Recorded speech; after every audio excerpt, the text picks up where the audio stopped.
Ya, terima kasih. Jadi kita mengenal di masyarakat itu sekarang istilahnya budaya literasi itu ya. Jadi kalau mau mencari informasi yang benar atau tepat ya harus membaca literatur yang sesuai gitu.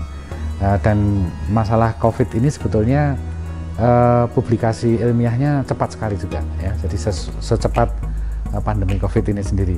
Sehingga sekarang ini banyak sekali publikasi-publikasi ilmiah yang terkait dengan COVID itu sendiri maupun terhadap vaksinasinya. Nah, sekarang terjadi pertempuran informasi ya, antara informasi yang formal ya, dengan informasi yang informal melalui media-media sosial ya. Nah, di media sosial sendiri sebetulnya ada plusnya, itu cepat ya, cepat beredar. Nah, cuman sekarang masalahnya di kontennya itu, isinya itu apakah sesuai ya dengan dengan kaidah-kaidah saintifiknya ataukah tidak ya. Nah, kita berharap masyarakat akan lebih istilahnya itu lebih mencari atau mendapatkan informasi dari sumber-sumber yang saintifik walaupun mungkin populer ya atau ilmiah populer. Itu sangat diperlukan karena apa? Karena itu tadi antara info beneran ya, kalau yang dikeluarkan oleh lembaga resmi kan biasanya tidak begitu menarik penampilannya ya, tapi kalau yang hoax itu kan judulnya saja mungkin sudah membuat pengen mengetahui lebih lanjut. Itu namanya trigger dan clickbait, Pak. Oh, ya. Bahasa milenial gitu ya. Trigger ya.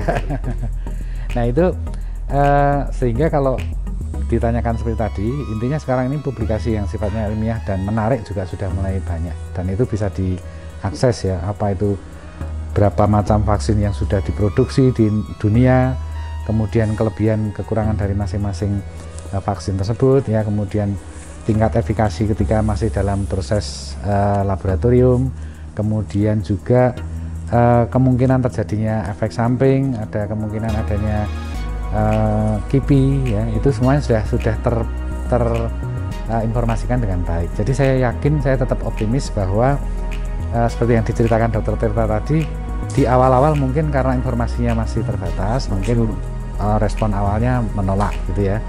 Nah, tapi sekarang ini orang yang menolak dengan orang yang menerima ya, itu menurut saya sudah jauh lebih banyak yang menerima. Ini tinggal nanti bola ini nanti akan terus membesar untuk melindungi masyarakat kita semuanya.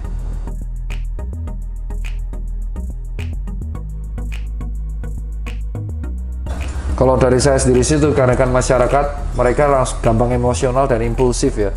Jadi kayak judulnya, rata-rata judul yang disampaikan oleh instansi resmi itu kan ada SOP-nya. Rata-rata nggak menarik, makanya tingkat impression, engagement dan daya jangkaunya itu rendah. Sementara berita hoax tuh kayak gini. Akibat COVID, lihat apa yang terjadi. Ya, orang kan kayak gini. Ya.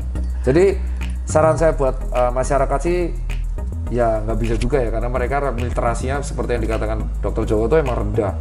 Jadi saran saya buat masyarakat adalah seleksi informasi, terutama kalau mendapatkan info dari 3 hal: grup WhatsApp keluarga, terus grup Facebook, sama yang berikutnya Twitter.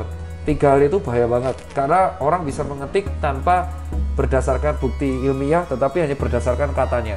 Mungkin kita masih ingat ada isu pengcovidan, surat informed consent dituduh surat mengcovidkan, ya kan? Karena apa? Karena nakesnya juga nggak mengkomunikasikan dengan baik bahwa ini adalah surat informed consent yang menyatakan penanganan pemakaman jenazah secara pemulasaran COVID, tetapi diistilahkan pengcovidan. Lucu kan?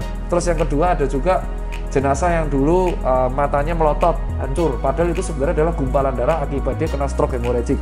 Maka terjadi pecahnya pembuluh darah kapiler menyebabkan gumpalan darah di bagian mata. Berita hoax mengatakan itu pecahnya pembuluh darah karena jual beli organ, dan ada yang percaya. Terus hoax berikutnya, vaksin isi microchip, vaksin isi vitamin C, vaksin Pak Jokowi beda sama orang awam, ya kan? Terus yang paling lucu dulu DPR nggak menolak vaksin, kemarin malah keluarga DPR divaksin semua. Jadi kalau menurut saya dari sini adalah sebuah contoh yang saya sampaikan ke masyarakat, terutama masyarakat yang tinggal di kampung urban. Jangan percaya info kalau ujarannya itu jarene katanya, ujarnya itu bahaya banget. Selalu pastikan, jangan emosi dulu. ya kan? Kayak contoh, tonggomu dituduh maling, ya kan?